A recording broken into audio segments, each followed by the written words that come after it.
El libro de Mateo, capítulo 24, narra lo que sería del porvenir del pueblo de Jerusalén, la nación de Israel. También el Mateo 24 expresa lo que ha de acontecer en los tiempos finales de nuestra era. Hermanos queridos, Dios está en el control, Él es el soberano. Esta semana estaremos viendo acerca de la destrucción de Jerusalén, del templo, sus murallas, la muerte de miles de personas, cientos de miles de personas que yacían en Jerusalén, el cuidado, el amor de nuestro Dios. ¿Realmente Dios está en el control? ¿Por qué Dios permite? Esto y mucho más veremos en este comentario de la lección de escuela sabática. Bienvenidos.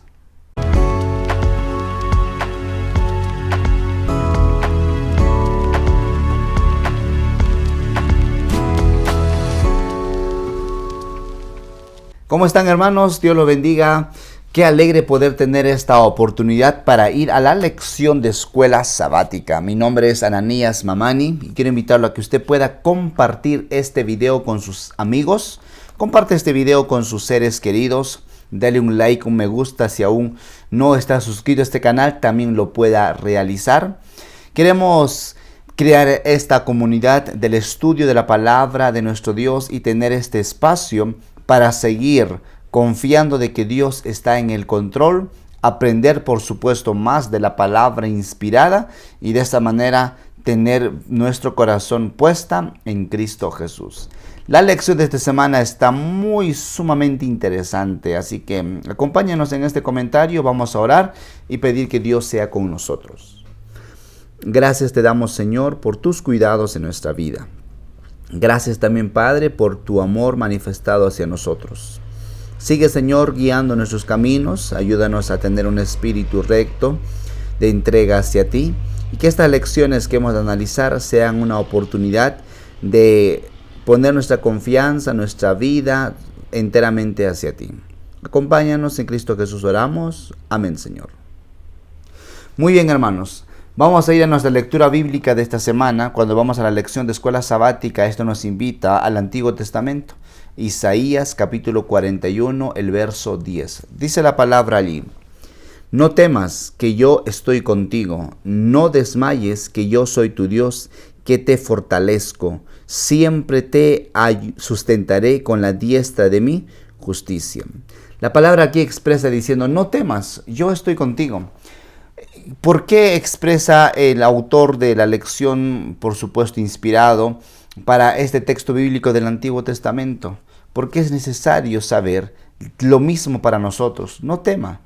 En medio de los problemas, en medio de las aflicciones, angustias que podamos atravesar, Dios está en el control. Él es el soberano. Bueno, la lección de esta semana tenemos dividido en dos partes y cada una de estas partes, estos subtítulos, tiene también algunos detalles que nos gustaría hacer mención. Ellas son lo siguiente: lecciones de la destrucción de Jerusalén. Tenemos allí dos: el rechazo del amor de Dios y el cuidado de Dios por su pueblo. Subtítulo 2, lecciones de los primeros cristianos. Ahí tenemos tres: fidelidad en la persecución, ayuda al necesitado, el amor, nuestra señal de identidad. El año 70 marcó el final del pueblo de Israel como nación. Aunque fue Roma la que arrasó con Jerusalén y con el templo, fueron otros los poderes involucrados en todo este acontecimiento. Repetidas veces Dios anunció al pueblo para que volviese hacia Él. Es más, Dios vino a los suyos y los suyos no lo recibieron. Esta lección de esta semana nos invita a que podamos alzar nuestra mirada, nuestra confianza en Cristo Jesús. Él está en el control en medio de todo lo que pueda estar ocurriendo. Vayamos a nuestro subtítulo número 1. Y esta tiene que ver ahora relacionado a un Dios, el Todopoderoso, que nos muestra siempre su amor de maneras impresionantes. Lean conmigo el siguiente texto bíblico en Mateo 23:37. Jerusalén, Jerusalén, que matas a los profetas y apedreas a los que te son enviados. ¿Cuántas veces quise juntar a tus hijos como la gallina junta sus polluelos debajo de las alas y no quisiste? Bueno, no quisiste. Cuando vamos nosotros al libro de Mateo 23, de manera especial los últimos versos, nos van a llevar a este pensamiento. Jesús está sentado en el monte de los olivos, con dirección hacia Jerusalén, la ciudad Jerusalén, 3 murallas, impresionantes fortificaciones. ¿Quién pensaría, verdad, que Jerusalén podría ser destruido? Y difícilmente tenía centinelas, una muralla, una tercera muralla se hizo porque creció la ciudad Betsaida, era muy necesario para esto y bueno, era natural en esos tiempos librar diferente tipo de batallas, guerras. El pueblo estaba subyugado por Roma y bueno, producto de tal vez de ese maltrato, de esa violencia, de ese dominio de romanos contra los judíos, es que los israelitas, los judíos de manera especial, empiezan ahora a levantarse, a rebelarse. Y bueno, se crean muchos momentos, tensiones. Durante muchos años el pueblo de Israel pasaba por momentos donde seguramente se formaban diferentes grupos para ir contra Roma, rebelarse, ¿verdad? No pagar impuestos, que Roma esto realiza y esto hace aquello, y no, bueno. Lo cierto es que Jesús, estando en este mundo, antes de su crucifixión, mirando hacia Jerusalén, Él expresa lo que había de ocurrir. Y con lágrimas en sus ojos, Jesús llora por Jerusalén porque sabe lo que ha de acontecer. ¿Sabe, querido? Cuando Jesús llora, no es que llora por las murallas, por los bloques, ladrillos del cual están estos hechos, sino de manera especial por los habitantes, aquellos a quienes Cristo Jesús vino. Dice la palabra que Él vino a buscar y salvar a los que se habían perdido. Y sabe, en Mateo 24, cuando habla sobre estas señales, porque los discípulos preguntan, dinos cuándo sucederán estas cosas, qué señales habrá de tu venida. Entonces Jesús expresa en Mateo 24 esa profecía de lo que había de ocurrir con el templo, y no solamente esto con los habitantes de Jerusalén, sino lo que había de ocurrir, lo que habría de ocurrir antes de su venida. Me refiero a su segunda venida, es decir, en el tiempo nuestro, más adelante. Y cuando Jesús llora, también llora por nosotros, queridos. También llora por ese familiar, ese amigo, ese vecino que todavía no toma su decisión por Cristo Jesús. O tal vez estoy hablando a alguien que ya tomó esa decisión en Cristo Jesús, pero por esas cosas de la vida estás alejado. Te encuentras lejos de los caminos de nuestro Dios porque ya no lees la Biblia, no oras, ya no te vas a un encuentro especial con Cristo Jesús. Y Dios, Cristo Jesús mirando, dice que lloró.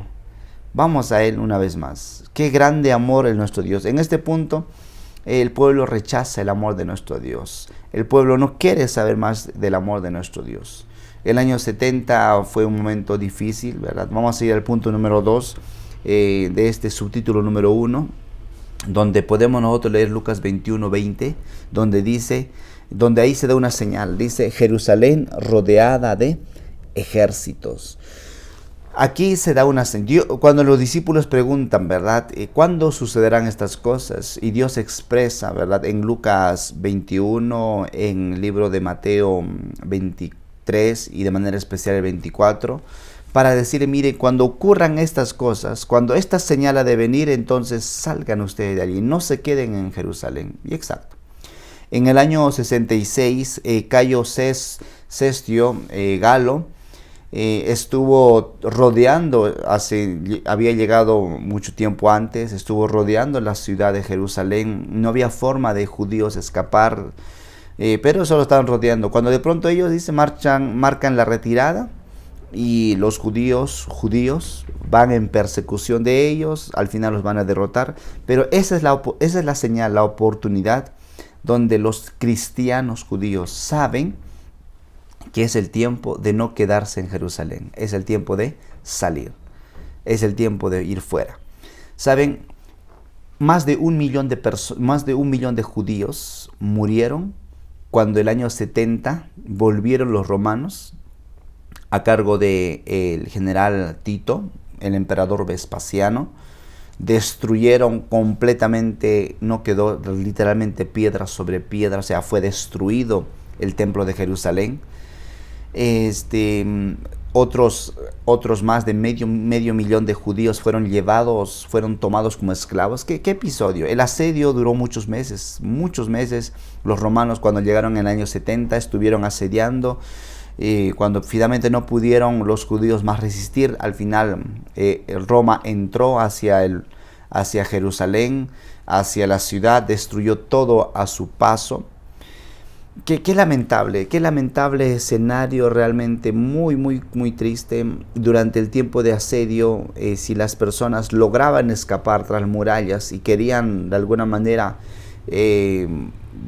no sé, buscar una oportunidad de poder no ser vistos por el ejército romano que estaba sitiando Jerusalén, si eran encontrados, era una cosa realmente triste, eran crucificados. Sabes que se levantaron cientos de cruces alrededor de las murallas de Jerusalén.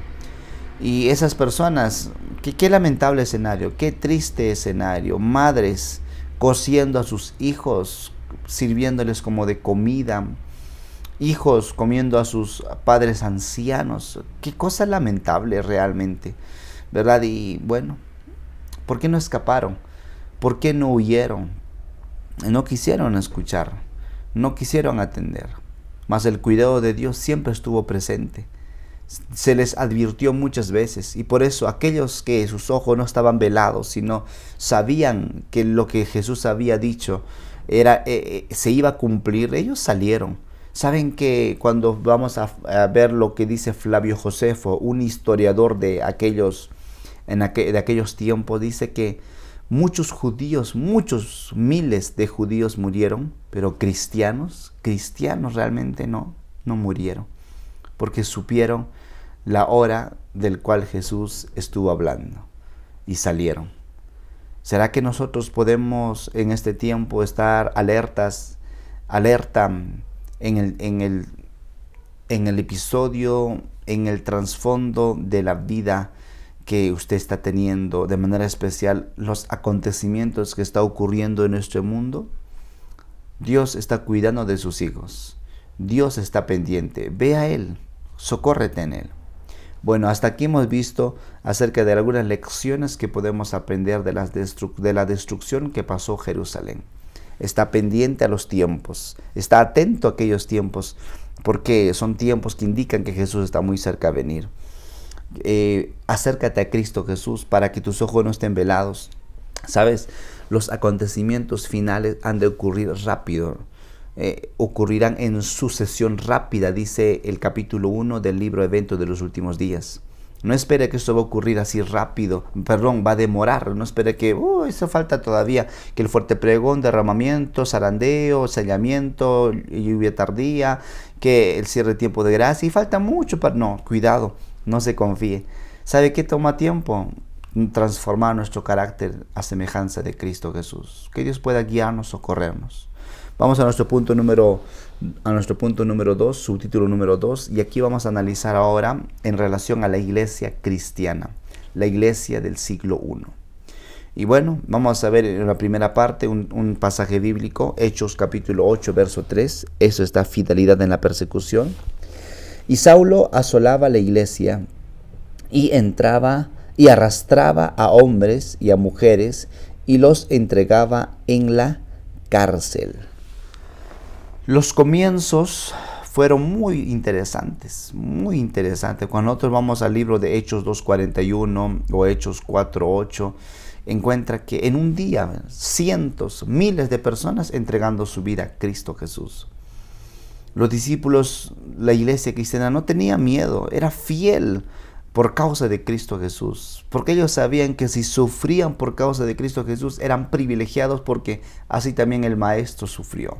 Así también el Maestro pasó. Y se mantenían con la mirada puesta fija en una misión. la de compartir la palabra de nuestro Dios, la de expresar esa buena nueva de salvación. Eran perseguidos. Cuando Saulo empezó a perseguir, verá que más tarde se convertiría en Pablo en un gran predicador. Pero cuando Saulo empezaba a perseguir a los que predicaban, los discípulos salieron, no solo se quedaron en Jerusalén, se fueron a diferentes regiones del mundo gentil, del mundo conocido en ese entonces, para ir a predicar la palabra de nuestro Dios. ¿Cuán pronto? No es que ellos estaban allí escondidos en el aposento alto, esperando una ocasión, durmiendo como cuando Jesús estaba en el Getsemaní, no. Ellos tomaron la determinación de poner a Jesús en primer lugar, de ir a cumplir esa misión al cual se les había encomendado a ellos. Porque tenían claro el mensaje de que Dios estaba con ellos. Había una misión que ellos debían cumplir. Les digo, por tanto, id y haced discípulos, bautizándolos a toda nación, tribu y lengua. También se encuentra el mensaje de que vayan, ¿verdad? Que vendrá el Espíritu Santo y prediquen en Jerusalén, Judea, Samaria y hasta lo último de la tierra. Ellos estaban seguros que Dios estaba con ellos, porque también la promesa en Mateo 28:20 decía: yo estaré con vosotros todos los días hasta el fin del mundo. Entonces, fieles, en medio de la persecución, no dilataron, no tuvieron miedo, no temor, puesta su mirada en Cristo Jesús. Qué interesante, qué lecciones impresionantes. Y ahora, en la segunda parte de este subtítulo 2, vamos a ver acerca de vivir lo que significa el cristianismo. Quiero ver con ustedes la siguiente gráfica. ¿Qué efecto produjo el Evangelio en los primeros cristianos? Hechos 2, del 42 al 47. Creían en la doctrina de Jesús. Los que tenían el don sanaban a los enfermos. Tenían en común todas las cosas. Compartían lo que tenían con los necesitados. Tenían reuniones públicas. Tenían reuniones en las casas donde celebraban la Santa Cena. Vivían con alegría y sencillez de corazón y alababan a Dios. Qué interesante, un cristianismo que se vive. El libro de Hechos capítulo 2 dice que algunos hasta vendían propiedades, sus casas, para compartir con los necesitados. Este subtítulo 2 nos invita a que podamos nosotros ayudar al necesitado. La iglesia cristiana y el mundo conocido del siglo I había sido evangelizado casi en toda su plenitud. Porque había cristianos comprometidos a que si aprendían una verdad, no se lo quedaban con esa verdad, sino la compartían. Eran embajadores de Cristo, buscaban imitar a Cristo Jesús, preocupándose como el Salvador por las necesidades diferentes. Nos dice la palabra que donde iba Jesús, a los lugares que él se encontraba, iba para enseñar, para predicar y para sanar. Qué cosa impresionante que nosotros también podamos ser instrumento en las manos de nuestro Dios. Identifique.